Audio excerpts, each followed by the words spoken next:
প্রথমত public service commission একটা commission, তাদের নিজস্ব একটা তদন্ত বোধহয় তারা করেছিল, এবং সেই তদন্ত রিপোর্টের ভিত্তিতে তারা বলেছে যে তাদের এই প্রশ্নপত্র ফাঁস হয়নি।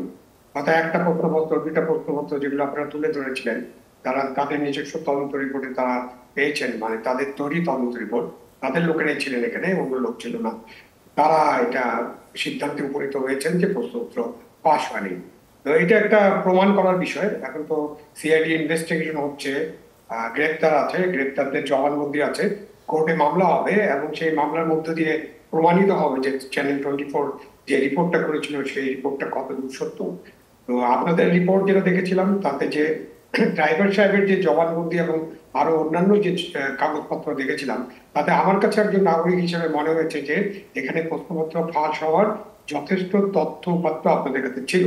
আর তারা হয়তো নির্দিষ্ট করে, তারা নির্দিষ্ট দুই একটি পরীক্ষার প্রশ্নপত্রের ব্যাপারে তাদের নিজস্ব রিপোর্টে তারা হয়তো পেয়েছেন যে তাদের মনে হয়েছে যে প্রশ্নপত্রটা ফাঁস হয়নি। তারা সেটা বলার চেষ্টা করেছেন এবং তারা বলেছেন তারা প্রশ্নপত্র মেলানোর চেষ্টা করেছেন। ফেসবুকে সম্ভবত প্রশ্নপত্র ফাঁসের একটা ঘটনা ছিল, তারা এটাও টেকনিক্যালি দেখানোর চেষ্টা করেছেন যে ফেসবুকে যে সময়কার কথা বলা হচ্ছে সেই সময়ের সাথে সেই প্রশ্নপত্রের খুব মিল নেই, এবং ফেসবুকে যে ছবিগুলো আপলোড করা হয়, আপনি টাইমলাইন ঠিক রেখে সেই ছবিগুলো পরিবর্তন করা যায়, এরকম একটা কথা তারা বলেছিলেন। আমি জানি না টেকনিক্যালি এটা পসিবল কিনা, বাট আপনারা এটা দেখতে পারেন, আইটি বিশেষজ্ঞদের সাথে আলাপ করে দেখতে পারেন যে টাইমলাইন চেঞ্জ না করে যে ছবি আপলোড করা হয় সেটা পরিবর্তন করা যায় কিনা।